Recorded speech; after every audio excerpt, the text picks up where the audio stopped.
Abram sua Bíblia no segundo livro dos Reis, no capítulo 5. Este texto vai servir para a mensagem da manhã e para a mensagem da noite.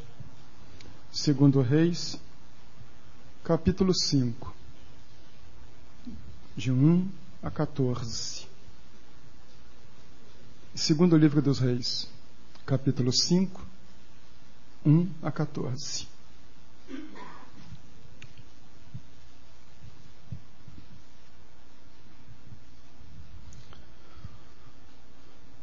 Naamã, comandante do exército do rei da Síria, era grande homem diante do seu senhor e de muito conceito, porque por ele o Senhor dera vitória à Síria. Ele era herói da guerra, porém leproso. Saíram tropas da Síria e da terra de Israel levaram cativa uma menina que ficou ao serviço da mulher de Naamã. Disse ela à sua senhora: tomara o meu senhor estivesse diante do profeta que está em Samaria, ele o restauraria da sua lepra. Então foi Naamã e disse ao seu senhor: assim e assim falou a jovem que é da terra de Israel. Respondeu o rei da Síria: vai, anda, e enviarei uma carta ao rei de Israel. Ele partiu e levou consigo 10 talentos de prata, 6.000 siclos de ouro e 10 vestes festivais. Levou também ao rei de Israel a carta que dizia: logo em chegando a ti esta carta, saberás que eu te enviei Naamã, meu servo, para que o cures da sua lepra. Tendo lido o rei de Israel a carta, rasgou as suas vestes e disse: acaso sou Deus, com poder de tirar a vida ou dá-la, para que este envie a mim um homem para eu curá-lo de sua lepra? Notai, pois, e vede que procura um pretexto para romper comigo. Ouvindo, porém, Eliseu, homem de Deus, que o rei de Israel rasgara as suas vestes, mandou dizer ao rei: por que rasgaste as tuas vestes? Deixa ouvir a mim e saberá que há profeta em Israel. Veio, pois, Naamã com os seus cavalos e os seus carros e parou à porta da casa de Eliseu. Então Eliseu lhe mandou o mensageiro, dizendo: vai, lava-te 7 vezes no Jordão, e a tua carne será restaurada e ficarás limpo. Naamã, porém, muito se indignou e se foi dizendo: pensava eu que ele sairia ter comigo, por-se-ia de pé, invocaria o nome do Senhor seu Deus, moveria a mão sobre o lugar da lepra e restauraria o leproso. Não são, porventura, Abana e Farfar, rios de Damasco, melhores do que todas as águas de Israel? Não poderia eu lavar-me neles e ficar limpo? E voltou-se e se foi com indignação. Então chegaram a ele seus oficiais e lhe disseram: meu pai, se te houvesse dito o profeta alguma coisa difícil, acaso não a farias? Quanto mais, já que apenas te disse: lava-te e ficarás limpo. Então desceu e mergulhou no Jordão 7 vezes, consoante a palavra do homem de Deus.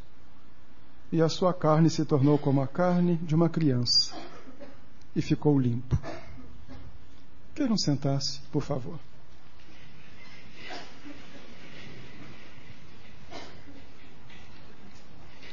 Vou usar esse texto no culto da manhã e no culto da noite. No culto da noite eu quero enfocá-lo analisando a figura de Naamã. E hoje pela manhã eu quero analisar a figura desta menina, anônima.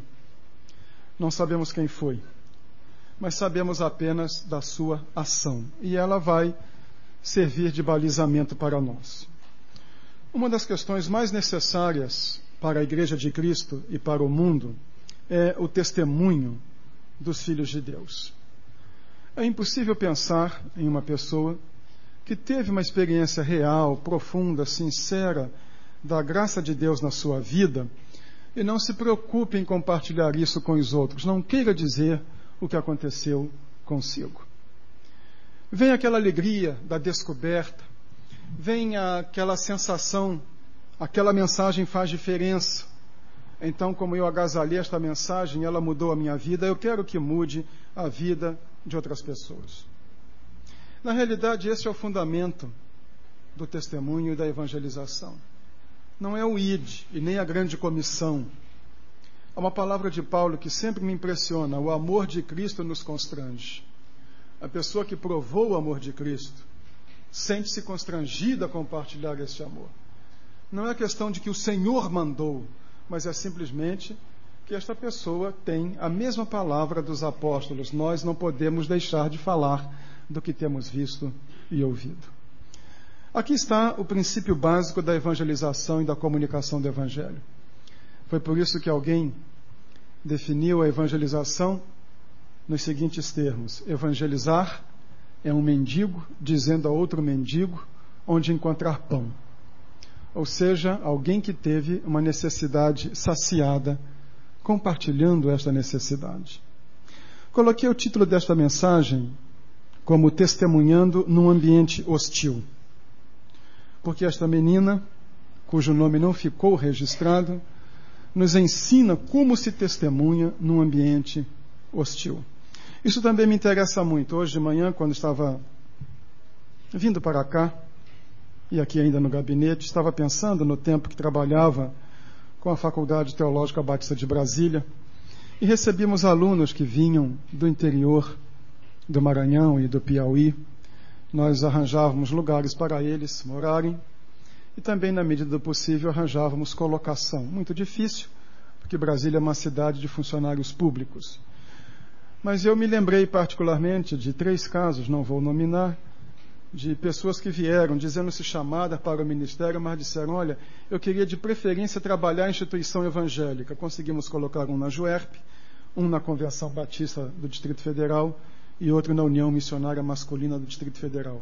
E os 3 foram péssimos funcionários, como foram péssimos alunos. E espero que não estejam sendo maus obreiros. Mas eu fiquei pensando nisto. A pessoa queria viver só no meio de convertido. É fácil. Se pudéssemos carregar a igreja para todo lugar. Mas não é assim. Chegamos no escritório, na fábrica, na universidade, em casa, e descobrimos que todas as pessoas discordam daquilo que nós cremos. Que muitas dessas pessoas, inclusive, ironizam e são sarcásticas com a nossa fé. Como é que se pode testemunhar num ambiente hostil? É muito fácil testemunhar dentro da igreja, é muito fácil testemunhar numa empresa evangélica. Mas imaginem um moço universitário que chega e diga que crê na Bíblia como palavra de Deus. Ou imagine um empresário crente, um advogado crente, que numa reunião dos seus colegas, na hora da refeição, curva a cabeça para fazer uma oração. Aí o testemunho é bem mais difícil. Mas aqui está uma menina testemunhando num ambiente hostil. E conseguiu. E olhando para a experiência dela, eu faço esta pergunta: como é que nós podemos testemunhar num ambiente hostil? Para esta pergunta eu vou dar 2 respostas. Cada resposta tem 3 sub-respostas, vamos dizer assim. A primeira resposta é esta: nós podemos testemunhar no ambiente hostil quando reconhecemos que necessitamos manter a fé em qualquer ambiente. Não é apenas na igreja, e não é apenas num espaço em que nós somos majoritários ou os mais influentes, mas também num espaço em que estamos sob dominação e somos minoria. Era uma menina. Não era nem mesmo uma mulher adulta, era uma menina. Trabalhando como doméstica na casa de Naamã. Ela estava em uma nação pagã. Então não era apenas em uma casa que não professava a sua fé, mas em uma nação inteira que não professava a nossa fé. E testemunhou. Como é que esta menina agiu? Aqui estão o que eu denominei até um pouco de brincadeira de sub-respostas. Primeiro, ela agiu sem queixa. O que eu estou fazendo aqui? Me tiraram da casa dos meus pais. Bem feito que ele está leproso. Foram lá, me tiraram. Eu estou aqui como escrava. Isso é vida. Eu queria estar na minha nação, junto dos meus irmãos, de meus pais, de meus tios, de meus avós. Não há indício de queixa. Alguns se queixam da vida. E há crente que parece que tem PhD em queixar da vida. Queixa dos irmãos. queixa da igreja, fala mal da igreja. É evidente que se ele deprecia algo, não pode esperar que as pessoas depois venham dar valor a algo que ele deprecia. E muitas vezes a vida da pessoa é completamente descolorida, apática. É aquela pessoa que alguém diz que é incolor, é igual melhoral, não faz bem nem faz mal, não conta de ponto, não faz diferença nenhuma. Alguém pode se sentir interessado por uma fé morta, por uma fé que não se manifesta. Uma das questões que não estão transparentes no texto, mas que podem permanecer subjacentes, que me parece que estão aqui, é como é que esta mulher, esposa de um militar tão poderoso, foi prestar atenção na palavra dita por uma menina escrava. Não era para prestar atenção. Ah, menina, fica na tua. Procuraria alguém da sua idade, do seu nível social. Óbvio. Mas prestou atenção no testemunho da menina. É isso que me chamou a atenção em primeiro lugar. O nosso testemunho, a nossa vida cristã chama a atenção. As pessoas olharem para nós e dizer, puxa, que coisa bonita que você tem. Você tem alguma coisa que eu não possuo. O que há no seu coração? Porque você é assim. De maneira que quando vier a palavra, mesmo que a nossa posição seja inferior, a nossa posição seja levada a sério. Então esta é a primeira questão, uma postura positiva sem queixa. Uma postura positiva sem queixa e com uma vida que manifeste credibilidade, que seja levada a sério.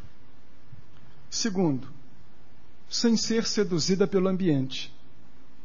Criança é facilmente seduzida. Ainda mais dominado por adultos. Ainda mais em terra estranha.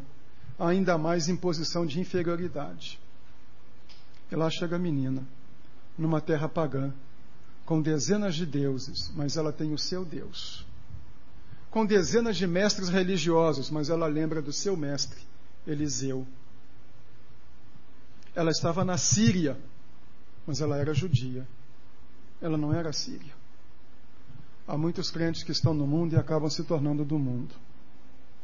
A sua roupa é do mundo, o seu vocabulário é do mundo, sua maneira de pensar é do mundo, sua visão da vida é completamente mundana. E às vezes até as pessoas dizem, isso aqui é dos nossos. E isso é triste. Esta consciência, eu estou aqui, mas eu não sou daqui, eu sou do Senhor. Eu estou aqui por contingência, mas o meu coração, a minha vida e a minha fé estão em outro lugar.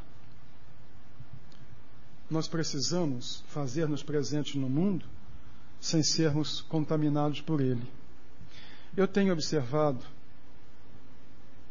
que o mundo só respeita aqueles crentes que são verdadeiramente sérios, não aqueles que acabam cedendo para não criarem atrito. Eu me lembro do filósofo inglês Bertrand Russell, que disse numa ocasião, ele que detestava os cristãos, autor inclusive de um livro, Por que não sou cristão? Disse ele, eu só respeito os cristãos que tentam me converter. Era esse o tipo que ele levava a sério. Aquele que não se intimidava com as suas bravatas e que o arguía e que dava testemunho da sua fé. Muitos de nós temos a boca cerrada e chegamos lá fora, ou nos queixamos, ou simplesmente somos tomados pelo mundo e acabamos nos misturando com ele. Uma terceira subresposta, sem isolamento. A menina também não se trancou. Ela viu que o seu senhor era leproso. Conseguiu espaço junto à esposa e um dia disse, tomara que o meu senhor estivesse diante do profeta que está lá em Samaria, ele o restauraria da sua lepra. Foi assim que começou. Ela não guardou a sua fé e nem tampouco fez um quisto. Eu estou aqui, mas eu sou uma contracultura. Eu não me misturo, mas também ninguém me vê. Não se misturar moralmente é uma coisa, não ter visibilidade é outra. Não aceitar aquela postura de vida é o que se espera de um cristão. Mas esconder-se ou por medo, ou constrangimento, ou com espírito de gueto, não é a solução. Esta menina é uma lição muito grande para nós. Onde nós estivermos, nós somos missionários de Cristo. Onde nós estivermos, Cristo deve estar presente. Numa ocasião, um missionário canadense, que trabalhava conosco em Brasília, me fez uma pergunta. Ele disse, por que a colonização espanhola na América deu mais de uma dezena de nações? E a colonização portuguesa só deu uma nação. O gaúcho é brasileiro, o amapaense é brasileiro, o acreano é brasileiro, o carioca é brasileiro. Por quê? E eu disse para ele, olha, talvez parte seja da cultura portuguesa da época. O português tinha um profundo senso de lealdade ao seu rei. Ele havia nascido no Brasil, seu pai havia nascido no Brasil, seu avô nascera no Brasil, mas ele se dizia português. E havia aquela profunda convicção de que onde houvesse um português, o rei de Portugal estava presente. Ele era um representante do rei de Portugal. Nunca lhe passaria pela cabeça trair as suas origens. Depois eu fiquei pensando nisto. Isso deveria se dizer de cada um de nós. Um profundo senso de lealdade ao nosso rei. Onde nós estivermos, nosso rei está presente. Podemos não ter palavras muito sábias, um vocabulário muito amplo para dialogar com as pessoas, mas o caráter sim. E esta convicção de que somos a presença do nosso rei, onde estivermos, deveria estar conosco. Esta é a primeira resposta geral, maior, mantendo-se firme na fé em qualquer ambiente. E uma segunda, é possível testemunhar no ambiente hostil quando nós nos vemos como quem tem a solução. Não é quem é mais poderoso, não é quem manda, mas quem tem a solução. Naamã era poderoso, e o texto diz isto. Naamã, comandante do exército do rei da Síria, era grande homem diante do seu senhor e de muito conceito. Tanto conceito que o rei mandou uma carta pessoal para outro rei pedindo uma intervenção por ele. Era poderoso, mas era leproso. Estava morrendo aos poucos. Meus irmãos, e falo isso de coração, principalmente a jovens e adolescentes. Nós nos iludimos com o mundo. Muitas vezes pensamos que o mundo é feliz e que aquilo é que é a vida. Nós vemos aquelas propagandas na televisão, experimenta, e aquele povão de festa, e pensamos, esse povo é que é feliz. Aí a gente chega na igreja e encontra o pessoal cantando, somos um pequeno povo muito infeliz, desanimado, e pensamos, talvez lá seja melhor. Baladas, festas, gargalhadas, curtindo a vida, mas espiritualmente, a semelhança de Naamã, estas pessoas estão morrendo aos poucos.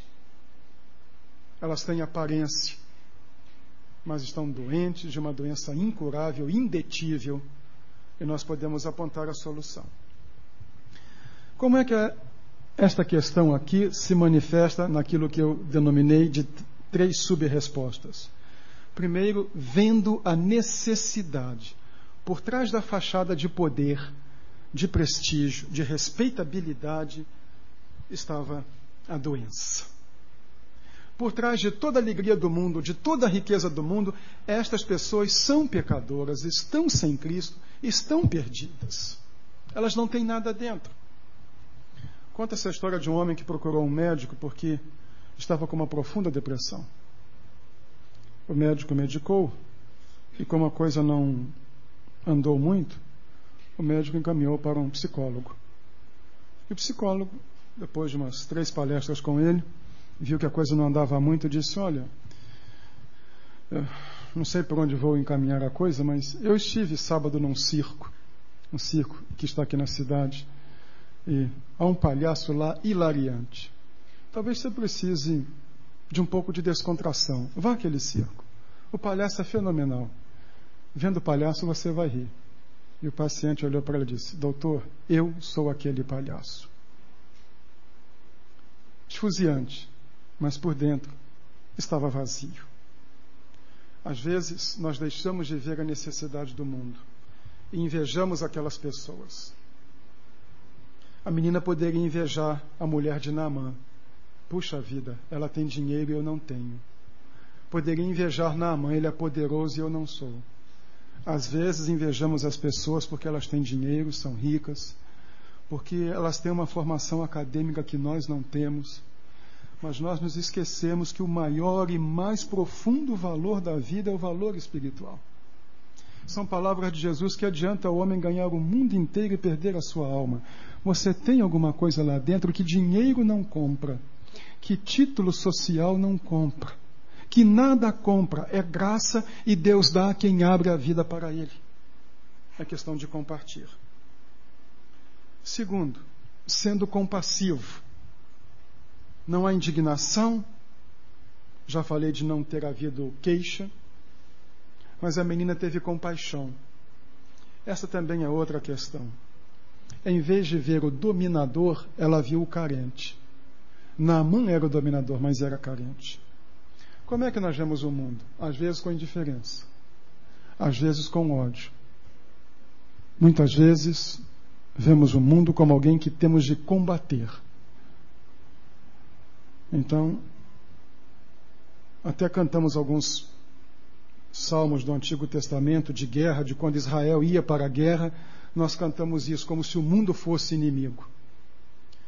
E não apenas os corinhos, não. Tínhamos no cantor cristão os inimigos destroçar. Que coisa terrível. Parece que saiu todo mundo do culto com peixeira na mão, procurando gente em porta de botequim para passar a peixeira na barriga e matar. Os inimigos destroçar. Eis já formados negros batalhões. E parece que muito tem aquela linguagem de batalha, de luta, mas não de misericórdia. Pessoas doentes, pessoas profundamente contristadas. É isso que nós precisamos aprender. Terceiro, apontando solução. Se o meu Senhor estivesse diante do profeta que está em Samaria, ele o restauraria da sua lepra. A menina tinha uma solução. É fácil ironizar, ela poderia ironizar.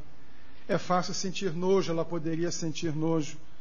Mas a menina tinha a solução. Nós temos a solução, que é Jesus Cristo.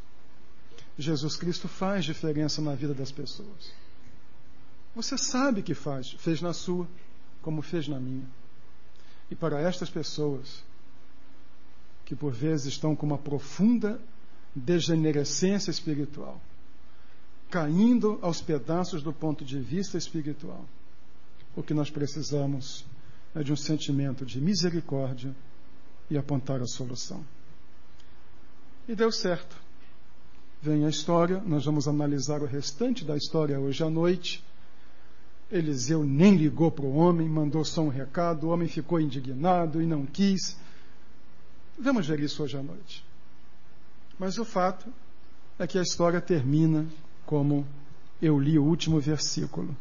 A sua carne se tornou como a carne de uma criança. Outra versão, carne de um menino.